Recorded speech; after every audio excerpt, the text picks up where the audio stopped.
Two. Hello and welcome to another episode of the Smash Accept podcast. I'm your host, Michael Royer. You can find me on Twitter at Dynasty Dad FF. We got a special show lined up for you today.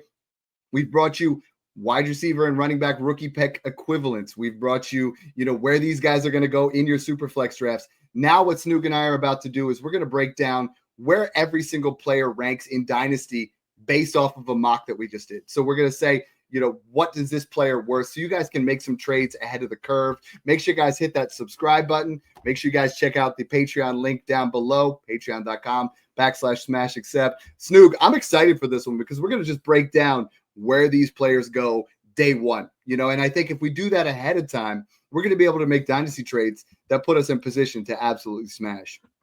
Yeah, I'm excited for this one. Kind of getting that over under feeling in. I know everybody's out of curiosity, just counting down the days till the NFL draft. Well, we're 18 days away.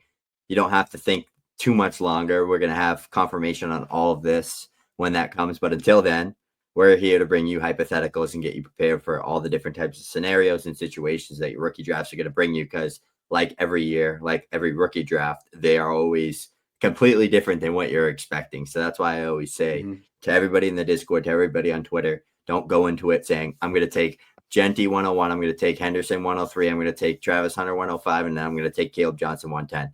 Yeah, you're going to take Jeanty 101, but the rest of them, you damn well don't know what you're going to do. So yeah, let's jump into this one. I'm excited for this first one here.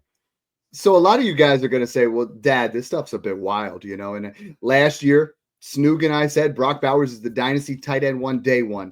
Guess what? If you listened and you traded Laporta for Bowers plus, you're dominating. We said Malik Neighbors was going to be a top 5 Dynasty wide receiver. If you traded Jefferson for, Malik Neighbors plus, you're dominating. We said Jaden Daniels and Caleb Williams were going to be top 12 Dynasty quarterbacks, so like if you can assess these before the guys come out, it's not just guessing. We've been putting in the work. We've been putting in the time so we can help you guys smash. If you guys want to see player equivalents, you guys want to see all this stuff, there's the link, patreon.com/smashaccept.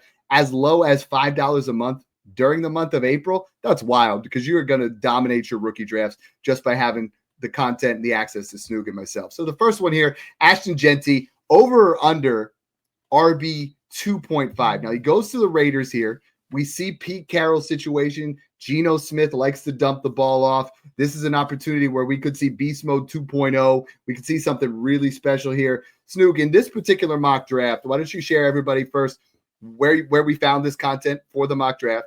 And then tell me, is Ashton Jeanty really flirting with passing Bijan Robinson or Jahmyr Gibbs? Yeah, so shout out Chad Reuter. He's a guy over there at NFL.com putting out draft content, draft mocks for us to get to do stuff like this in cool situations where we could take experts that are doing this every day and put their work into our work. So Jeanty, I'm seeing him going 6th to the Raiders in a lot of drafts. Yes, he's going to flirt with being right there with Bijan Robinson and Jahmyr Gibbs. Why? You don't see a running back go top 6 often. Before Bijan Robinson and Jahmyr Gibbs both going top 12, we haven't seen a running back like that since 2019 in Saquon Barkley. And before that, I think it was Todd Gurley. Or CMC went 10 and Fournette went. So it was since Fournette. So 2017, 2019, we haven't seen it since that other than 2023. So every couple of years, you get a running back this good. Ashton Jeanty's that good. 6th to the Raiders. He's going to see 300 plus touches as a rookie. He's 2 years younger than Jahmyr Gibbs and Bijan Robinson. I'm going to go with the over here. He would be my RB3, but I could see myself convincing myself to take him over Bijan or put him right there with Gibbs as the RB2 or even pushing for the RB1 in Dynasty. Yeah, I'm really flirting with it, because I think, especially if you're playing a points per carry league, I mean, the way the Falcons use Bijan is very good. The way Gibbs is used is elite. The way Jeanty would be used in this offense, I don't think it's long before he becomes that RB2, because I think he would literally, especially in points per carry, he's going to have 300 touches as a rookie. That's what we wanted Bijan Robinson to get, and he's not been there. Ashton Jeanty will get that. Another guy that I think will get that, and the next one that I want to talk about is Omarion Hampton. Omarion Hampton going to the Steelers in this particular mock. Snoog, we know what happened with Najee Harris. Najee Harris is a rookie, 307 carries, 1,200 yards, 74 receptions, 10 total touchdowns, absolute beast. And this is someone that you think has a Najee Harris type floor. So is he good enough day one to be inside the top 6 dynasty running backs. When we say 6.5, is he better than, was he in that 6 or would he be 7 and above? Yeah, for me, he'd be in that 6 to 8 range. I mean, he's getting first round draft capital to a situation where we know Mike Tomlin's going to give this guy 350 plus touches as a rookie, 21 years old, gets first round draft capital. The hit rates, especially with a Mike Tomlin running back that he's taking in the first round, is really high. I know Steelers running backs historically are just super inefficient, just getting a crap ton of carries. But I think in this case, Omarion Hampton actually would be a good fit for a Mike Tomlin type offense. I know he's kind of more of a gap run scheme type of player, kind of hit the hole at a million miles and just run people over and go. And Tomlin's typically more of that kind of zone run scheme, like patient running back type of play. But to me, I think Hampton could kind of be versatile in both scheme fits. So I kind of like this for him. Going to the Steelers in round 1, he'd be in that range for me for sure. Yeah, and we're not putting these over-unders at something safe. I mean, we're putting it out there to give you an idea. So we're talking about Gibbs, Bijan, Jeanty, Saquon, all clearly above Omarion Hampton, day 1. Devon A-Chain, I would still have him above. Then it gets really tricky with Breece Hall, Bucky Irving. I have Omarion Hampton over Bucky Irving. I think with a lot of the Breece Hall rumors, it would be really close. The interesting part to me is the 102 I would take over Breece Hall in a heartbeat.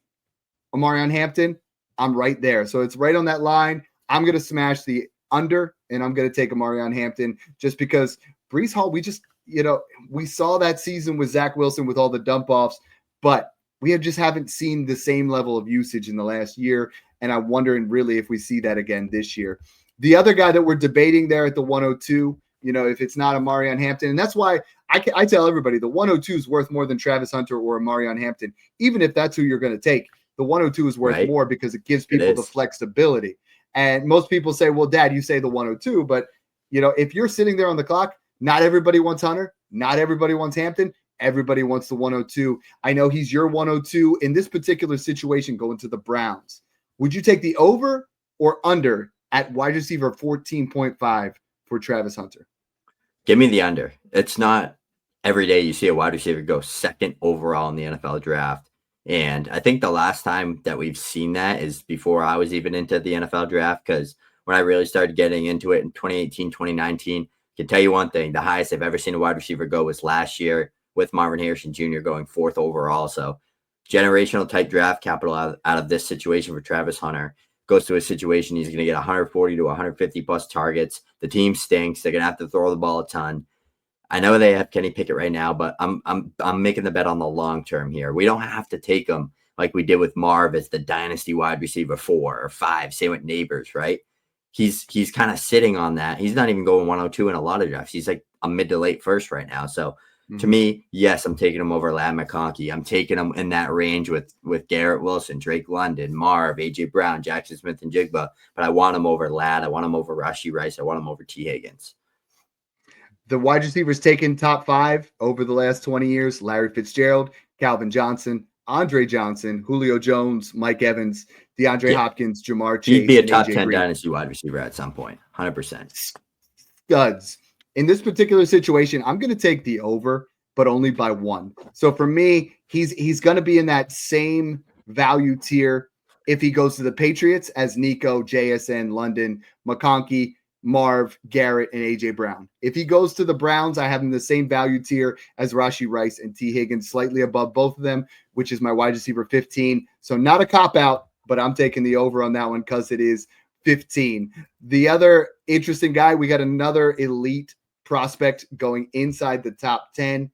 It's Tyler Warren. This is the first time I've seen him go to the Panthers, and I'm not going to lie, I love it. Like Tyler Warren going to the Panthers, I think gives them an elite playmaker. This has him as the over-under tight end 3.5. So, Snoog, if we're doing that, Bowers is the tight end 1. No debate about it. Yep. Trey McBride is the tight end 2. If you don't agree with me, you're wrong. And then we move to the next one. So, it's Sam Laporta at 3 for me, TJ Hawkinson at 4. So, does Tyler Warren pass both of these tight ends day 1? Yes, he does. Because he's Bryce Young's wide receiver 1. Tight end 1 in this situation, but number 1 target. He's a phenomenal athlete, phenomenal safety blanket for a young quarterback like Bryce Young, going on offense with Dave Canales, who's a great offensive coach. You don't see a tight end also go top 10 a lot in the NFL draft. And in this case, he does. He was the best tight end in the country by far last year, posted 1,200 plus yards as the clear-cut guy for Penn State's offense. Everybody says, well, he's a one-hit wonder. Brenton Strange was around 2 NFL pick. He played with him, behind him. Theo Johnson was around 4 NFL pick.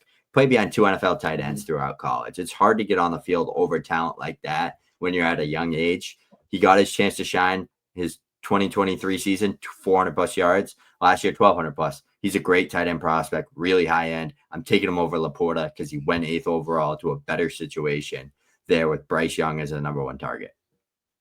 So I think day 1, he's my tight end 4. I have Laporta still a little bit higher. What Laporta's done in 2 years like the has upside been, with Laporta. I get it. Hey, let me say my piece. I didn't talk over you, man. I got you. No, I mean, this is splitting hairs. They're in the same tier. I think, Loveland's going to be in this tier as well. I like Laporta just because he's with the Lions. Do I think he's more talented than Tyler Warren? Absolutely not. So I think you're splitting hairs there. Both of us agree, though. He's clearly over Hawkinson, Kittle, anybody else in that area. So I think he's clearly he could be the biggest steal in drafts because he belongs, if he goes this early, to go at 104. I'm seeing most of the time 106 to 107 behind this wide receiver. So the next wide receiver we have here is Tet McMillan. Interesting because he goes to the Cowboys at 12. So he gets elite draft capital at 12. You take Dak Prescott and you give him Tet McMillan and CeeDee Lamb. Whew. And they were probably getting a Treyveon Henderson or someone else elite in the second round. And I think Dak Prescott to the moon, but that's neither here nor there. Tet McMillan, over or under the wide receiver 15.5 as the 1B in the Cowboys offense? He would be my wide receiver 15, so the under. He'd be right there. Why? Because I'm not taking T. Higgins over him because he's 5 years younger and he's literally T. Higgins. And I'm not going to take Rashee Rice over him because the situation, the injuries, the suspension looming. There's no way I'm losing value with a Tet McMillan heading into year 2 than I could with a Rashee Rice, or I can't really gain much more value with a T. Higgins or a Devontae Smith. Rome Odunze had 750 yards and gained value into his second year. Think about that. Tet McMillan's going just as high, top 12 in the NFL draft. He's going to a way better situation than Rome Odunze went to. He'd be the clear-cut number 2. He'd have 1,000 yards as a rookie with Dak Prescott and CeeDee Lamb. So to me, this is just there's not much upside. Like, he's not going to ever be a top 5 guy, but to be a top 15 guy, you're getting a young T. Higgins all over again. I like that value here. Yeah, this is really close because I think if I'm all in and I'm contending, I do want Rashee Rice. I do want T. Higgins.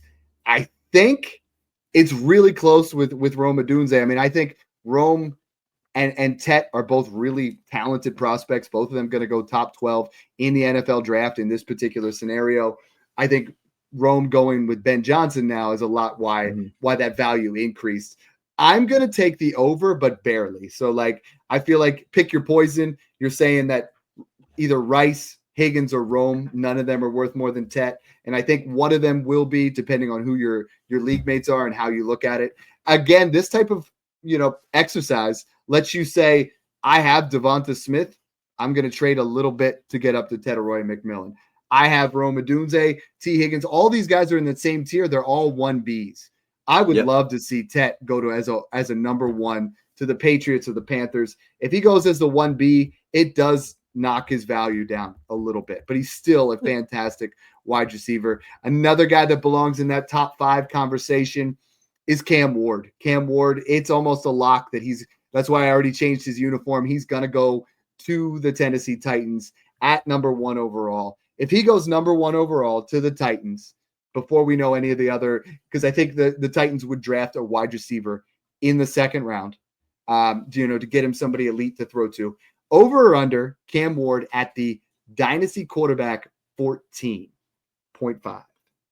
Over all day. He'd be like my QB 16, 17. in that range. I'm taking Bo Nix. I'm taking Brock Purdy. I'm taking Jared Goff. You know what? He's probably right in that line with Trevor Lawrence, Jared Goff, Baker Mayfield, Dak. He's right above those guys. So he's right behind Nix and Purdy. So it'd put him on the line, but I would take those guys over him, which would push him over the over for me.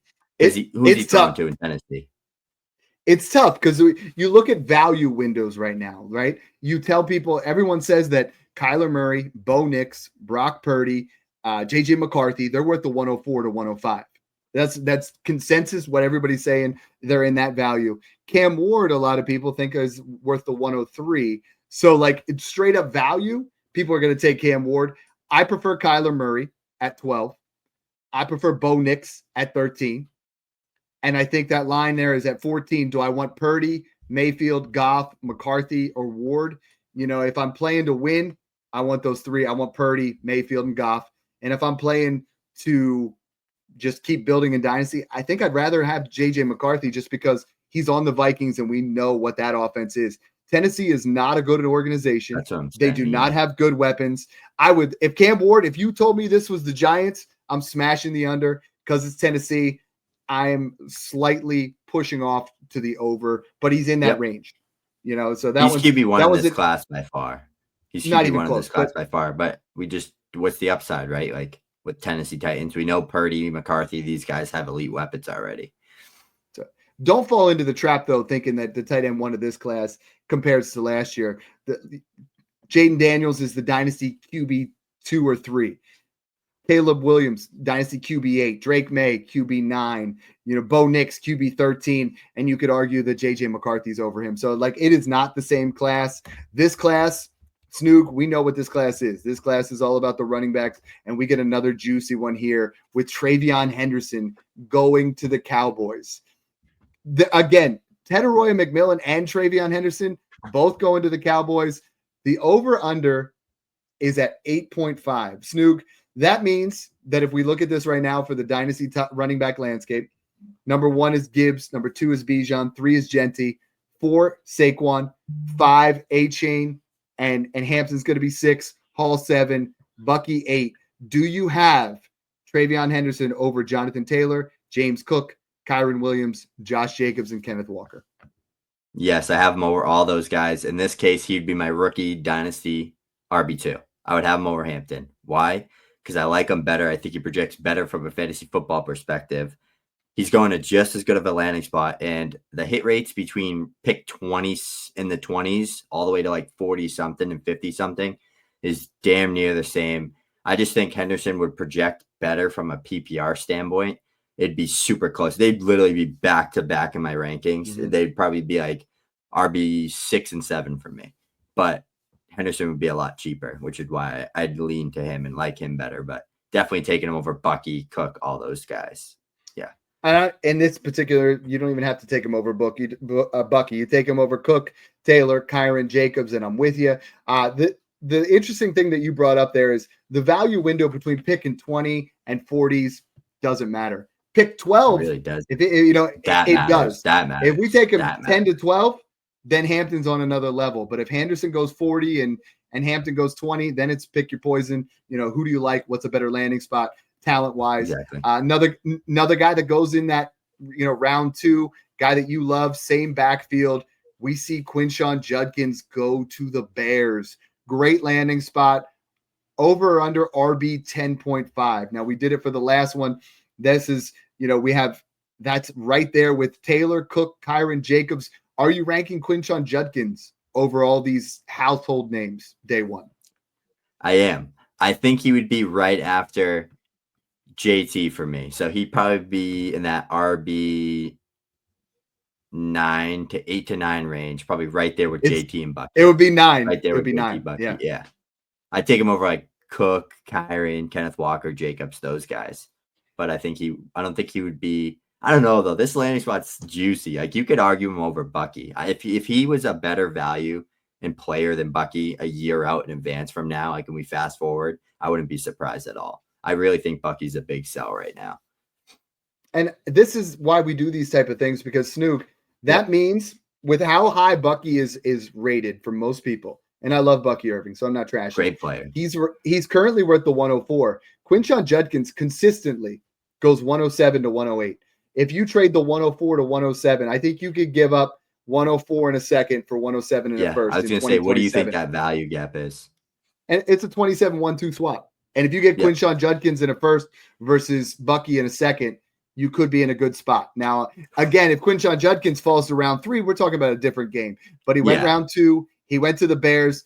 Snoog, I would argue the Bears are a better landing spot than the Cowboys. The Bears' offensive line is going to be a killer. And I saw, multiple mocks have the Bears in round 1 taking the number 1 tackle in this class. If they get another offensive lineman, the Bears are a legitimate contender for years. And then they add a Quinshon Judkins or Henderson in the second round. Those guys' value could skyrocket. I love Quinshon Judkins here. I'm personally taking the over again, but it's right there. Like if I'm choosing and I'm all in, James Cook, Kyron Williams, Josh Jacobs, all are win now assets for me.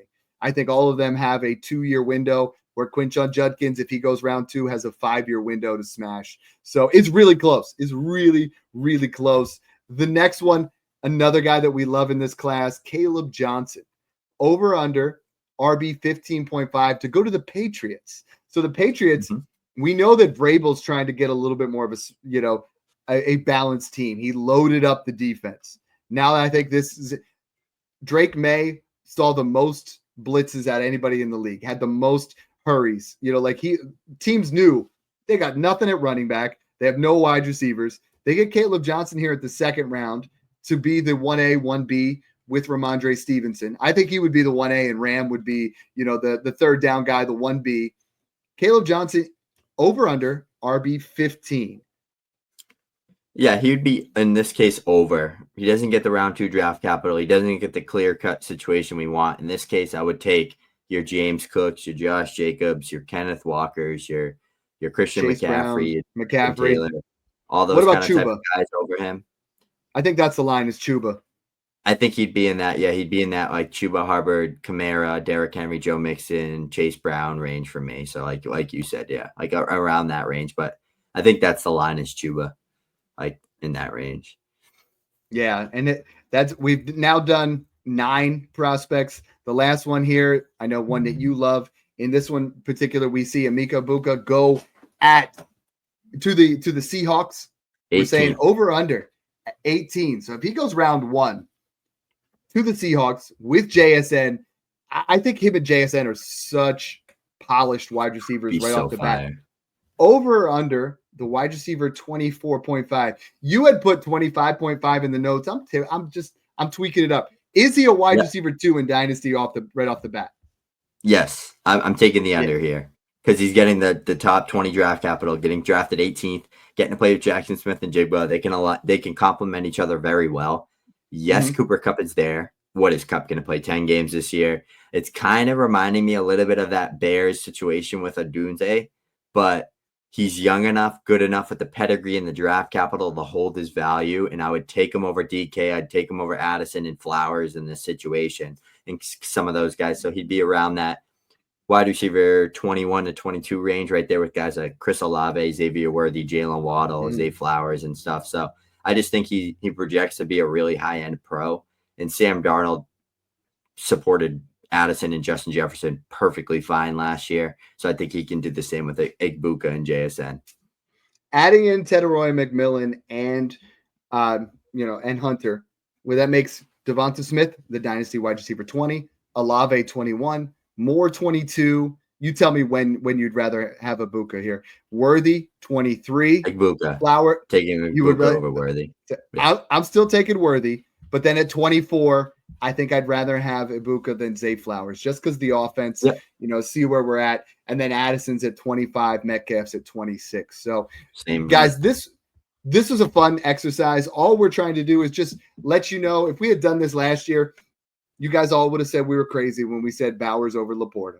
And everybody would have said we were crazy when we were saying Malik Neighbors over Nico Collins. And everybody would have said we were crazy when we were saying Jaden Daniels, over Kyler Murray. Everybody would have said it. You would have said just absolutely crazy. The reason that we do things at Smash Accept, and there was the Patreon link, we talk about insulated trades. And when you know these guys are going to be better, this is when you know you're trading Jahmyr Gibbs for Ashton Jeanty in a first. This is when you know you're trading, Drake London for Tet McMillan or Travis Hunter. Plus. You're doing all these trades so you can insulate your values, so you can dominate your leagues. The best way to do it is get out in front. The best way to win your leagues is to be in that Smash Accept Patreon. 700 plus guys talking shop 24/7. Snoog's in there. I'm in there. The GOAT himself, Brock Dynasty, is in there. So make sure you guys check that out. Thanks again for tuning in and enjoy the process.